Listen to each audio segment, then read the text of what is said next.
Pierre Cesarini, bonjour. Bonjour Didier. Vous êtes le PDG de Claranova. Nous sommes à votre réunion de présentation des résultats annuels 2019-2020.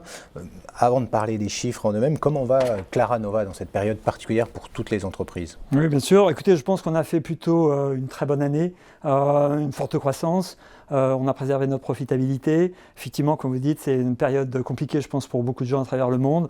Je pense qu'on a montré que chez Claranova, on avait une vraie forme de résilience.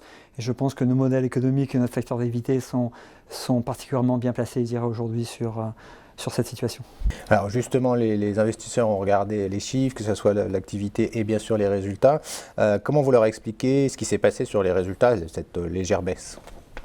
Vous dites en termes de profitabilité, j'imagine. Donc aujourd'hui, une vraie croissance de près de 60%, dont 20% de croissance organique. Donc effectivement, si on regarde le taux de profitabilité, on va passer de 6,1, je crois, à 4,8. Donc on a une baisse en taux de profitabilité de l'activité. Ça s'explique essentiellement par trois raisons. La première, c'est l'acquisition de Personal Creation. Donc on a acheté pour 18 millions de dollars un business qui aura délivré cette année 100 millions de dollars. Donc je pense plutôt une bonne acquisition. Mais clairement, sur cette année, on s'est essentiellement concentré sur l'intégration du business, l'intégration des équipes, la rationalisation des activités. Et donc de façon, je pense, assez logique, c'est un business qui n'a pas contribué cette année au niveau de profitabilité. L'objectif étant bien évidemment d'amener ce business le plus rapidement possible au même niveau de profitabilité qu'on pouvait avoir sur les activités historiques de Planétaire. Donc ça, c'est la première solution.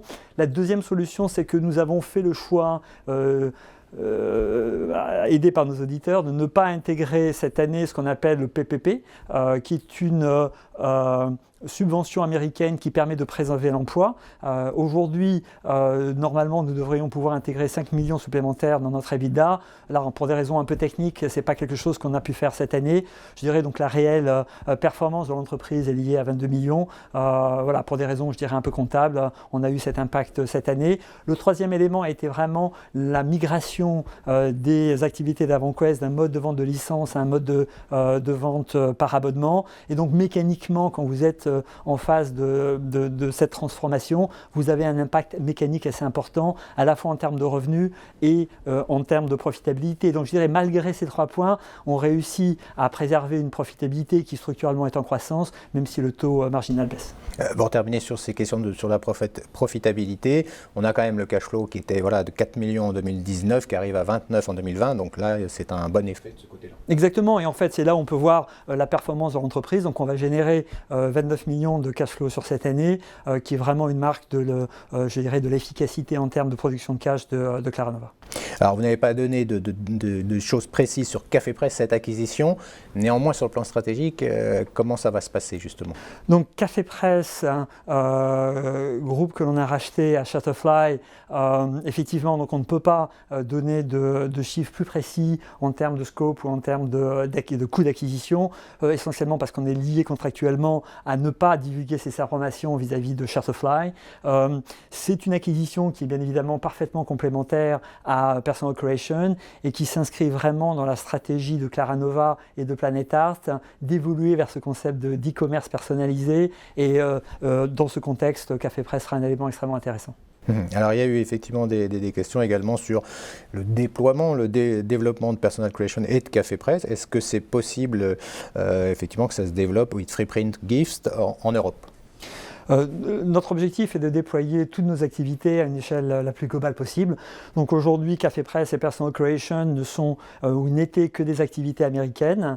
Bien évidemment, notre objectif est d'amener ces solutions en Europe. De la même façon, Freeprint Gift est aujourd'hui uniquement déployé, et je dirais en phase de test aux États-Unis. Bien évidemment, là encore, l'objectif est d'amener ces solutions en Europe le plus rapidement possible. Vous avez aussi voulu détailler ce que vous appelez le e-commerce personnalisé. Qu'est-ce qu'il y a derrière ce e-commerce personnalisé aujourd'hui? C'est effectivement un concept que nous avons développé et auquel nous réfléchissons depuis maintenant 2 ans, et qui notamment nous a amené à cette acquisition de Personal Creation et Cafépress. Donc l'idée est vraiment de pouvoir, à côté de l'e-commerce standard qui vous permet d'acheter en gros n'importe quel produit aujourd'hui, mais un produit qui va être un produit, je dirais, standard, le plus souvent fabriqué en millions d'exemplaires en Chine et après dispatché à travers le monde. Le concept d'e-commerce personnalisé est de pouvoir apporter à nos clients un produit non pas standard, mais un produit qu'ils vont vont pouvoir personnaliser à leur envie. En fait, c'est des solutions qui sont aujourd'hui possibles parce que vous avez notamment une sophistication des capacités de production qui s'est beaucoup déployée depuis 5 ans, qui permet aujourd'hui de pouvoir produire simplement et à moindre coût de toutes petites unités, souvent le plus en circuit court. Et en fait, c'est vraiment sur ce type de choses qu'on a construit Planet Art jusqu'à présent, plutôt dans le domaine de la photo. L'idée demain est là encore de pouvoir développer de façon extrêmement importante le produit qu'on pourra vendre à nos clients. Alors on le sait, parmi vos activités, il y a celle en développement de l'IoT, Internet des objets. Vous avez montré d'ailleurs une vidéo d'un de vos clients. Qu'est-ce que vous avez dit aujourd'hui, qu'est-ce que vous dites aujourd'hui aux investisseurs sur cette partie-là où on sait qu'il y a beaucoup d'attentes? Donc c'est effectivement un concept qu'on développe maintenant depuis 5 ans. Effectivement, et on nous le refait remarquer très souvent, ce n'est pas encore un niveau de revenus significatif, notamment par rapport à ce qu'on a pu délivrer jusqu'à présent sur Planet Art ou sur AvantQuest.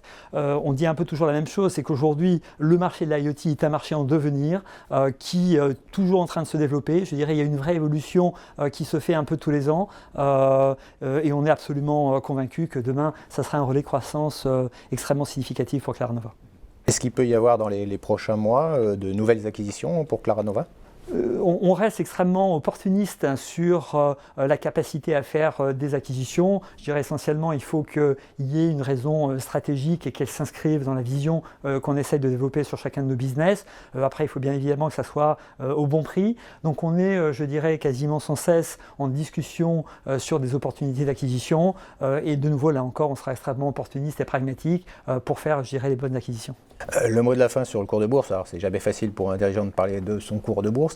Il a remonté un petit peu, mais il y a toujours forcément un plus d'attente par rapport à vos annonces. Comme vous dites, je ne sais pas si je suis le plus objectif.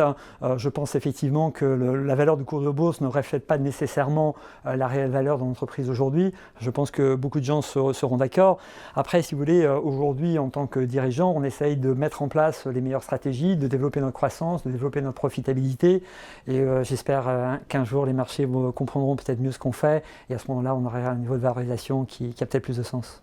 Les prochains mois, comment se présentent-ils de votre point de vue? Écoutez, on est vraiment en phase budgétaire en ce moment. La visibilité reste bonne. Donc voilà, on essaye de continuer à avancer. Merci Pierre Césarine d'avoir été avec nous. Merci beaucoup Didier.